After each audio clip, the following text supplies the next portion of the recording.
The morning Diane handed Nora the auction notice, she set it on the kitchen table the way she set everything down.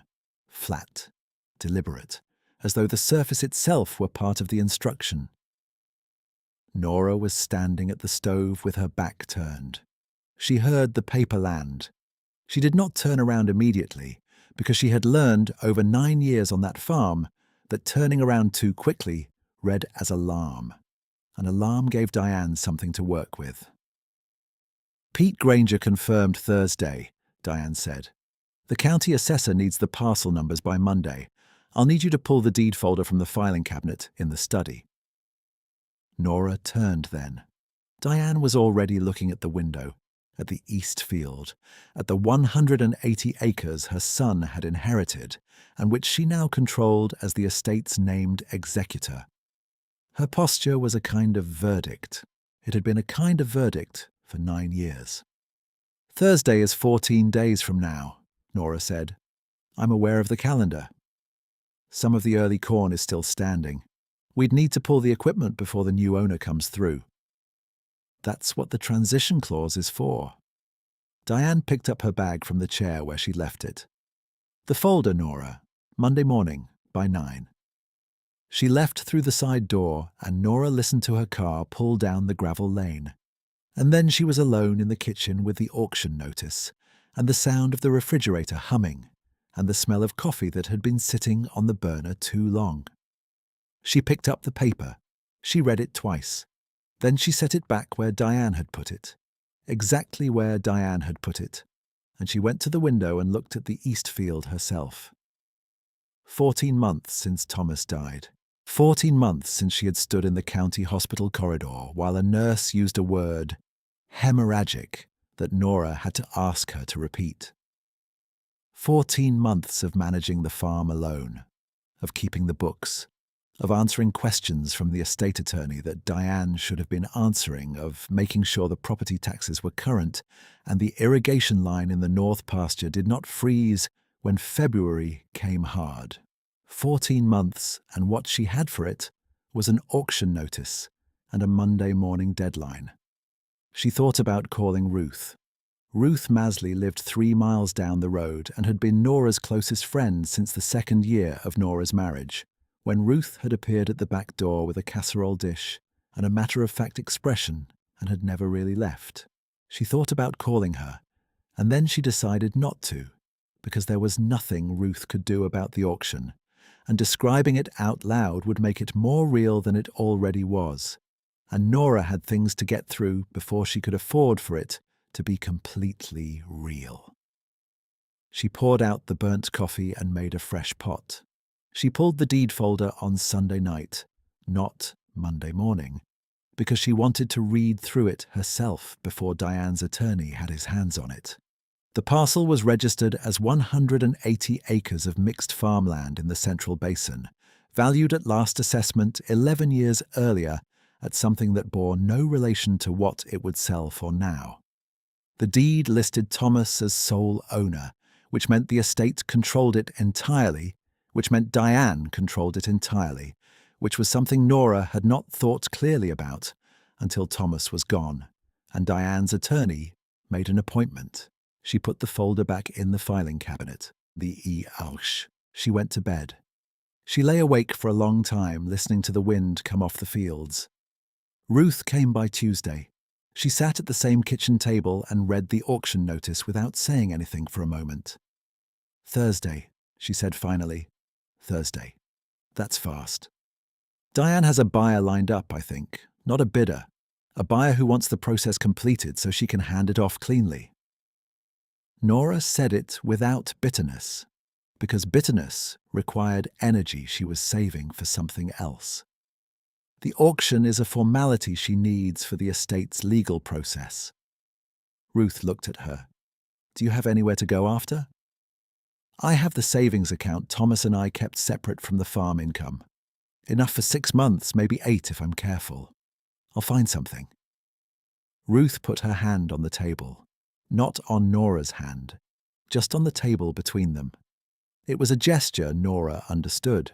It meant, "I know, and I'm not going to tell you it's all right, because I know It isn't. I'll be there Thursday, Ruth said. I'll bring the good coffee, not the stuff you make. Nora almost smiled. Mine is fine. Yours has been sitting on the burner since 6 in the morning by the time any reasonable person is awake. This time Nora did smile, briefly. The way you smile when you're holding something heavy and someone acknowledges the weight without trying to take it from you. Thursday arrived the way bad days do, clear and still, the kind of morning that should belong to something better. The sky was pale blue-white, and the fields were catching the early light at a low angle that made the remaining corn look like it was lit from underneath. Nora had been up since 5. She had walked the east field once, then the north pasture, then come back, and stood on the porch for a while looking at everything she had made work for 9 years. She had her father's thermos with her. She filled it with coffee before the first car pulled up the lane. The bidders began arriving at 8:30. 11 of them she would count later, though she was not counting then.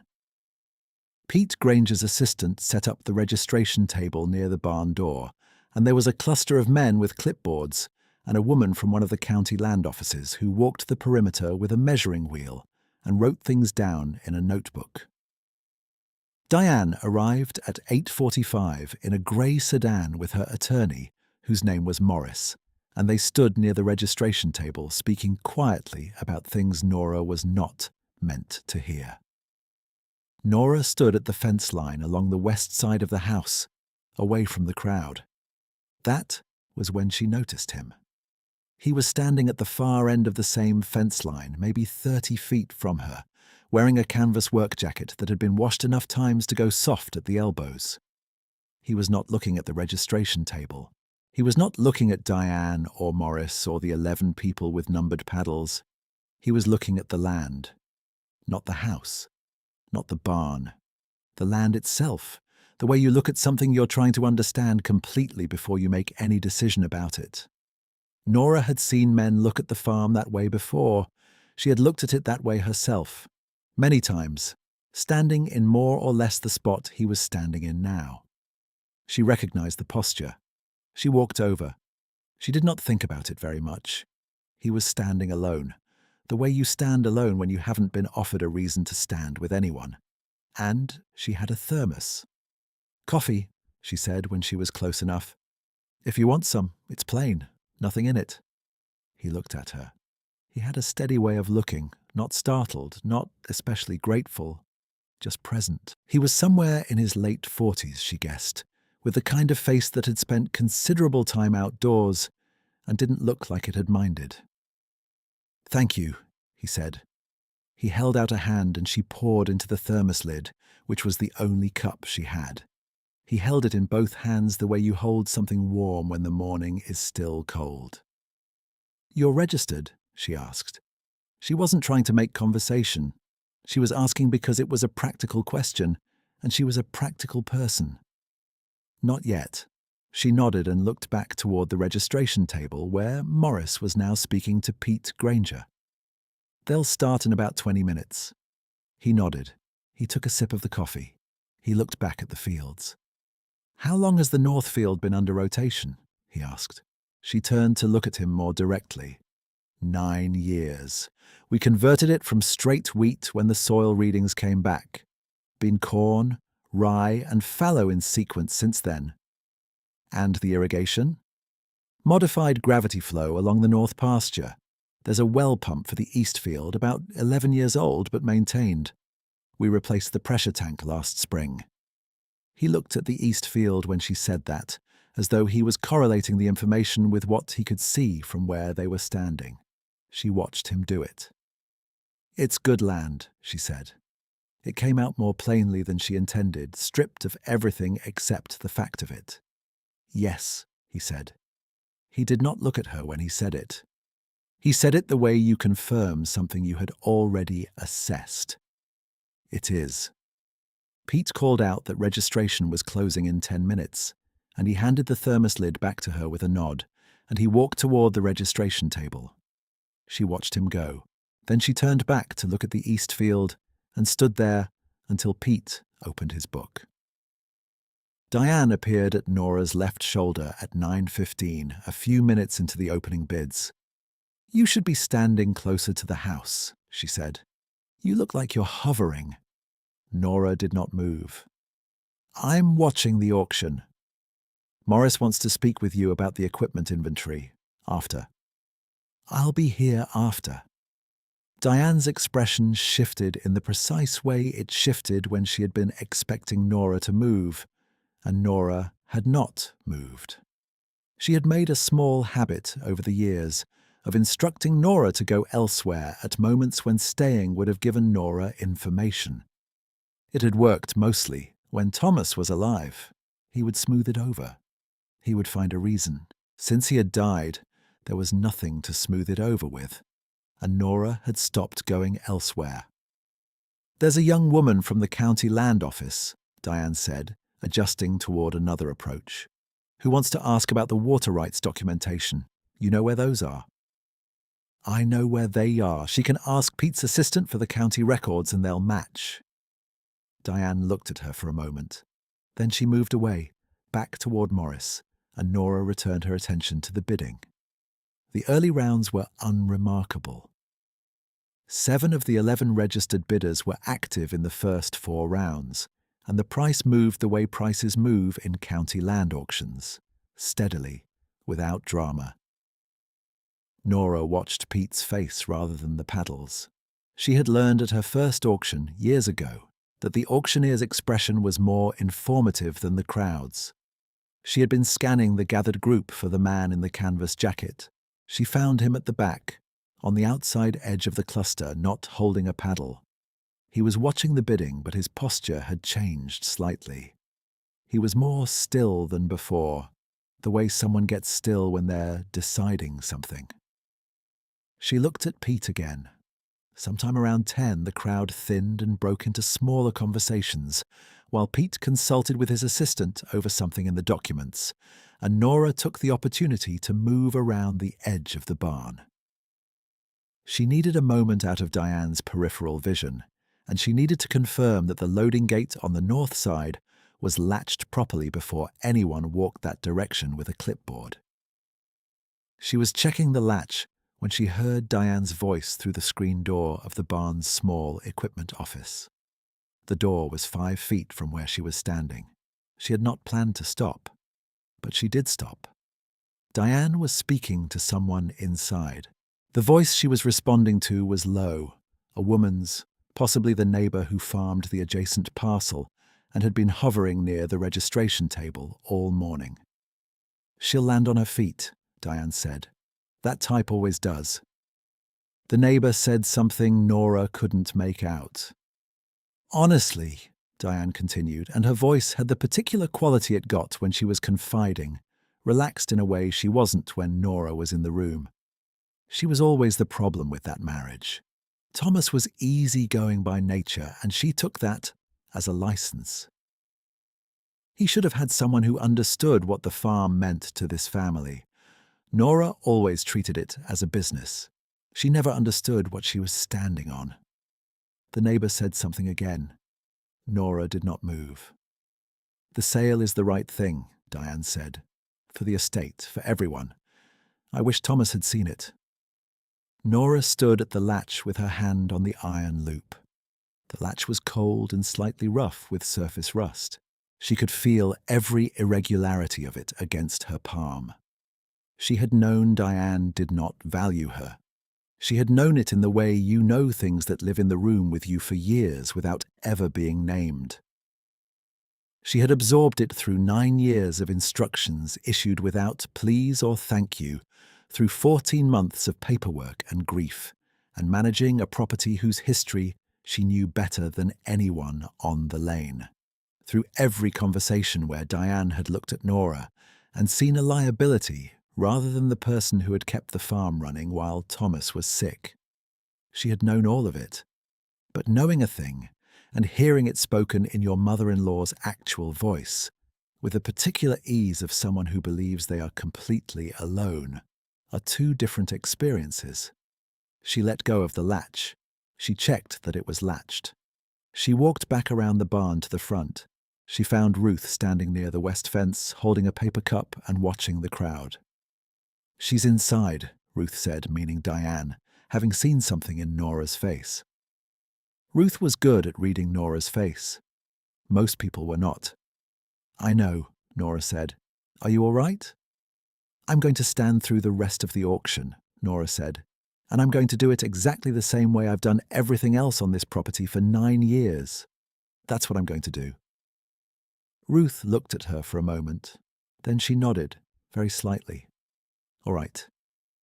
Can I have some of your coffee? Mine's empty." Ruth handed over the cup. They stood together until Pete called everyone back in. The bidding resumed with 6 active bidders and moved more quickly.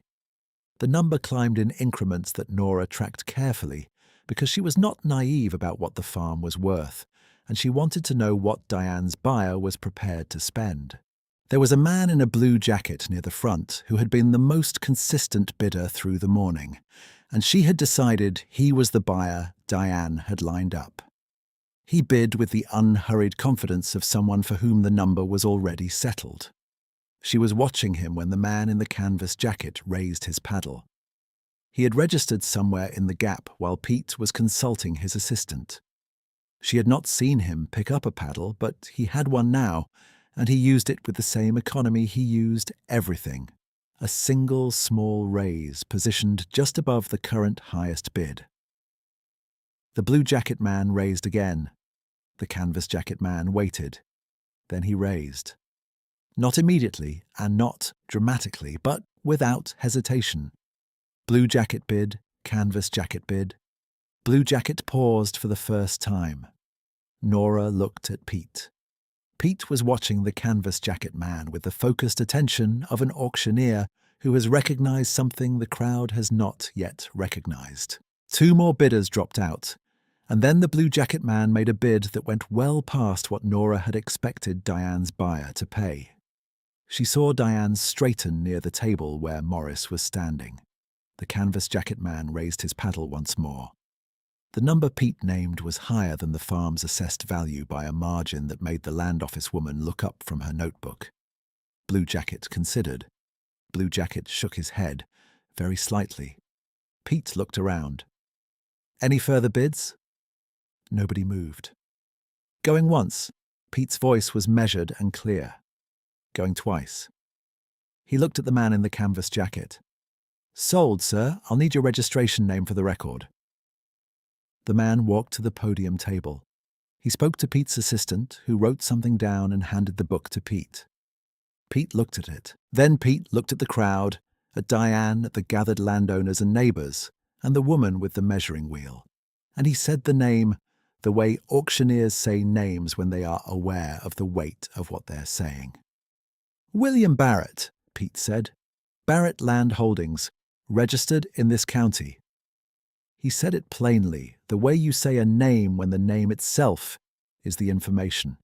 The room did what rooms do when a name carries that kind of weight. It went very quiet, and then it went through a kind of reorganization that was audible without being loud. She heard someone near the barn door say the name again in a lower voice, the way you confirm something you don't quite believe. Nora was standing at the west fence where she had been standing all morning. She looked at the man in the canvas jacket. The canvas jacket man, William, was not looking at the crowd. He was looking at her. She held the paper cup with Ruth's cold coffee in it, and she looked back. Diane moved first.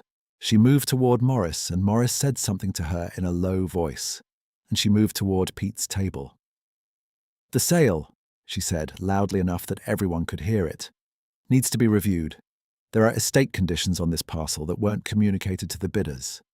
Pete looked at her steadily. "The conditions of sale were filed with the county clerk's office and distributed to all registered participants 3 days before this auction, as required. Mrs. Callum, the sale is completed." The buyer should have been briefed on the estate complications before the bid was finalized.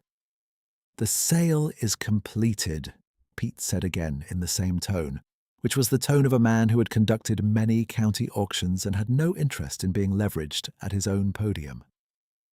Morris touched Diane's arm. He said something close to her ear.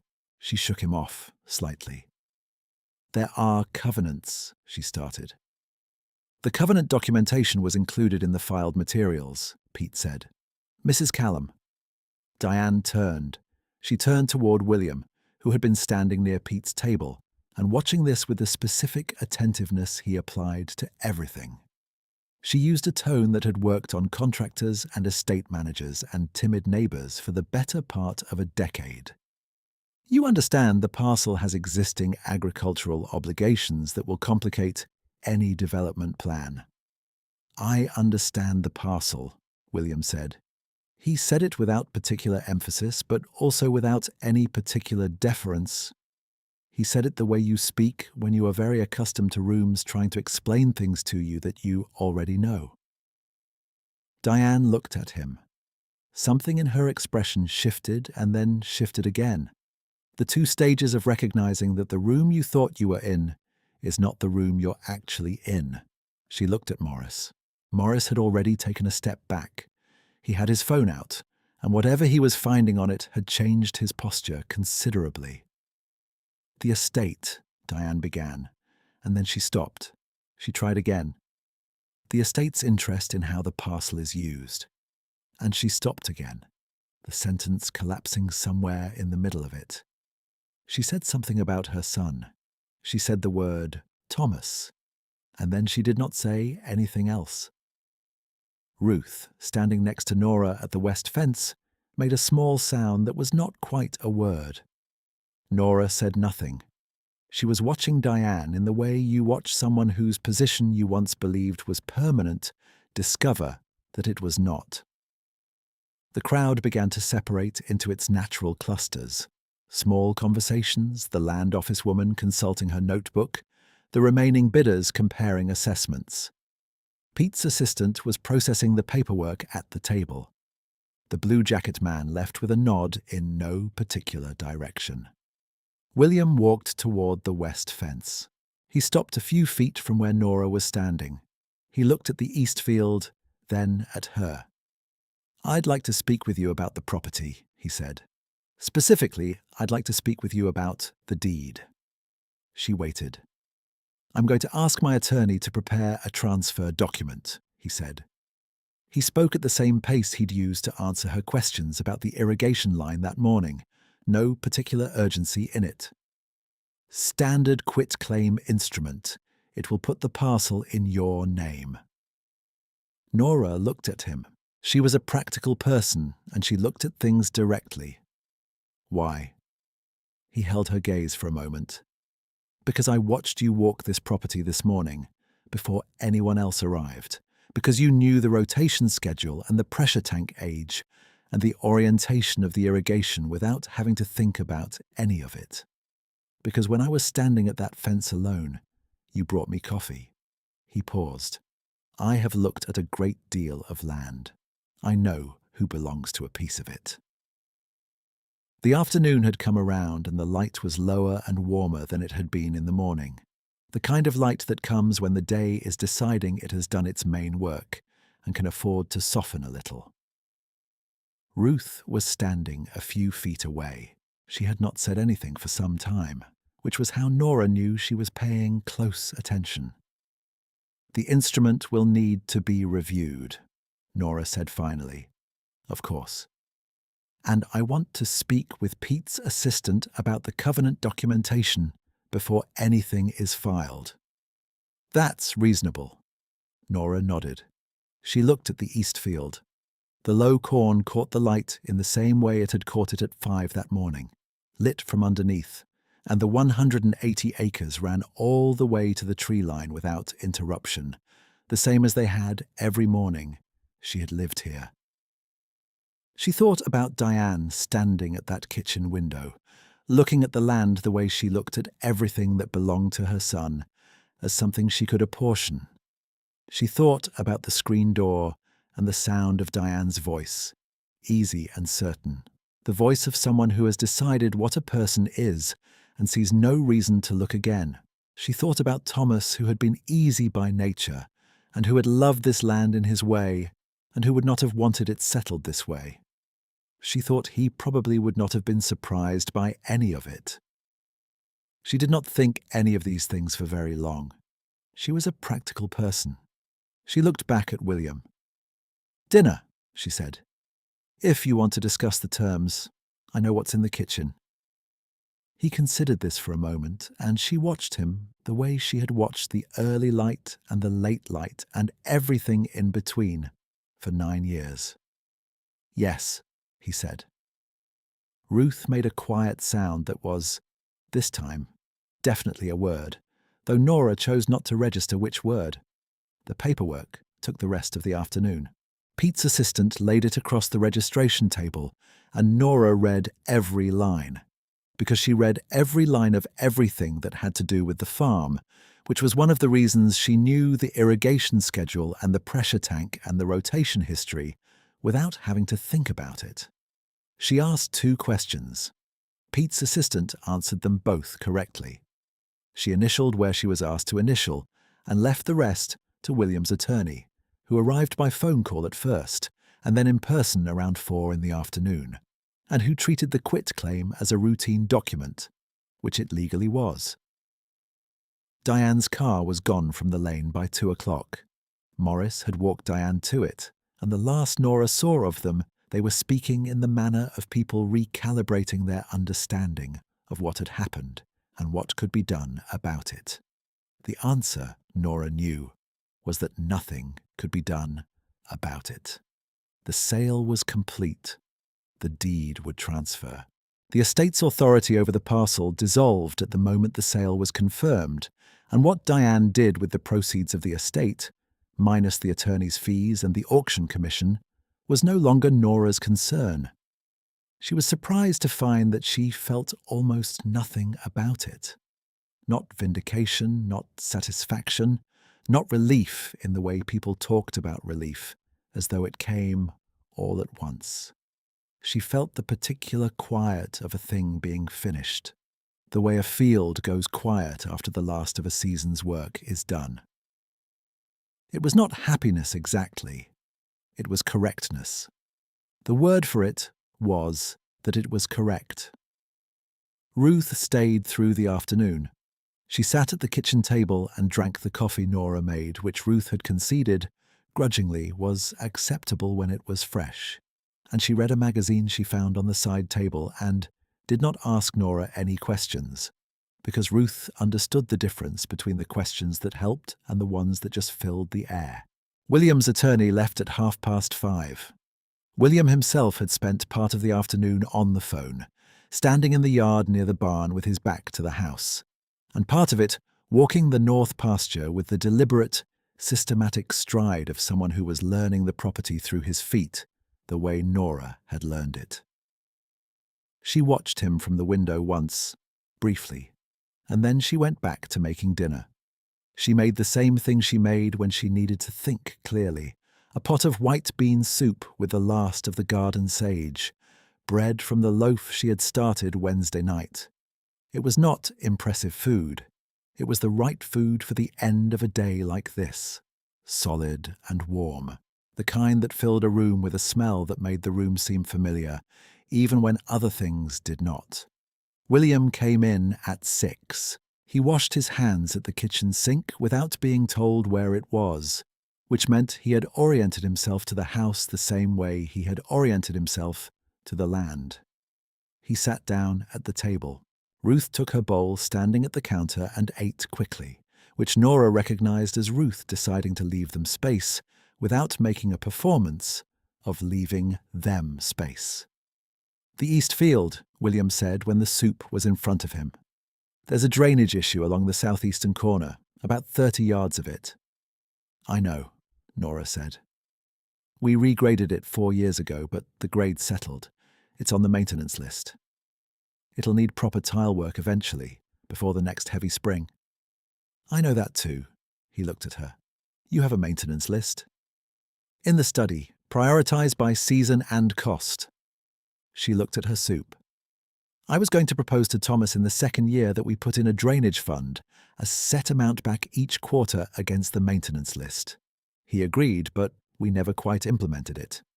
After he got sick, there wasn't the margin. She said it plainly, the way you say things that are true but don't require a particular emotional environment to say in. He did not fill the space with sympathy, which was the correct thing not to do. The drainage fund is a sound approach, he said. Yes. I'd like to look at the maintenance list, he said, if you're willing. She considered him across the table. He had spent the day learning her land with a seriousness that she had, in 9 years, only seen from Thomas and from herself. He had sat in that morning's auction and watched and waited and decided in the way of someone accustomed to making large decisions without performing the act of making them. He had spoken to her all day in the register of a person who assumed she knew what she was talking about, which was something she had not experienced frequently enough to take for granted. After dinner, she said.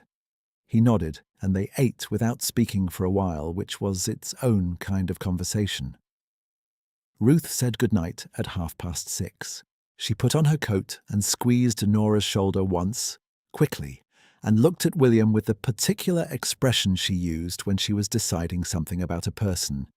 And then she went out the side door, and they heard her truck turn down the lane. The study was a small room off the kitchen with a single window looking south toward the tree line.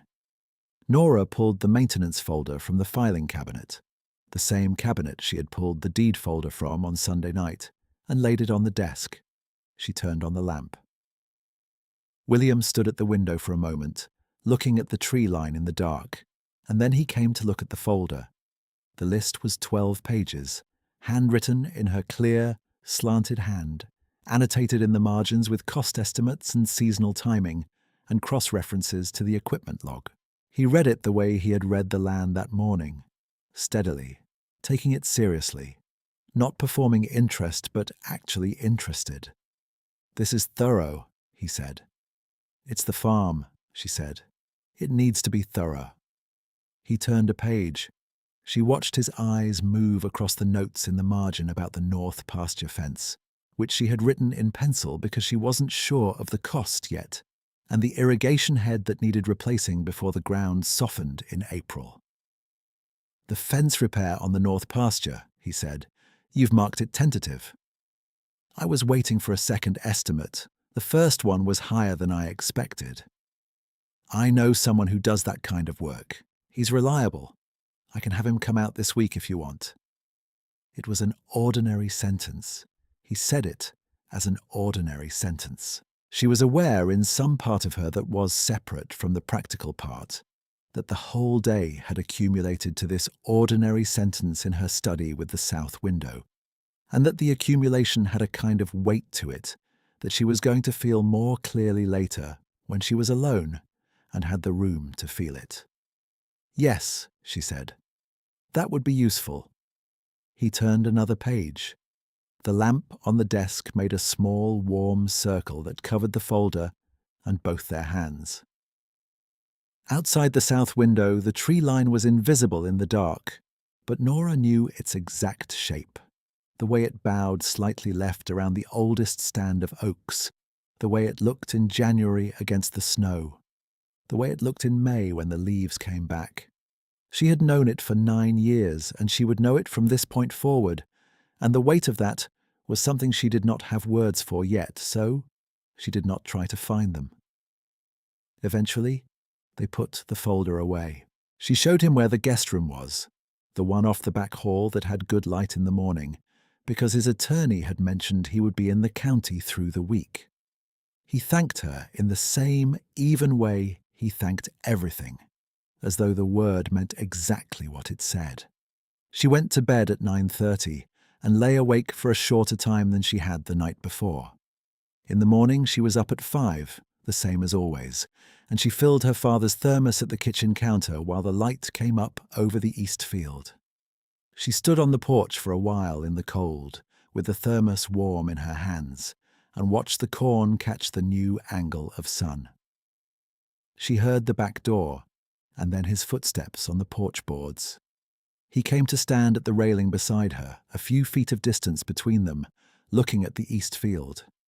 She poured into the thermos lid and handed it over. He took it in both hands the way he had taken it the morning before. They stood there together in the early quiet, her farm spread out in front of them, the 180 acres running all the way to the Oaks, the irrigation line in the north pasture catching light as the sun climbed, the southeast corner with its drainage problem that would need tile work before spring, the maintenance list in the filing cabinet with its 12 pages of her careful handwriting. The deed was inside on the kitchen table, her name on it. He was at the fence line where she had first handed him coffee, and she was on her own porch, and the morning was cold and still and exactly correct.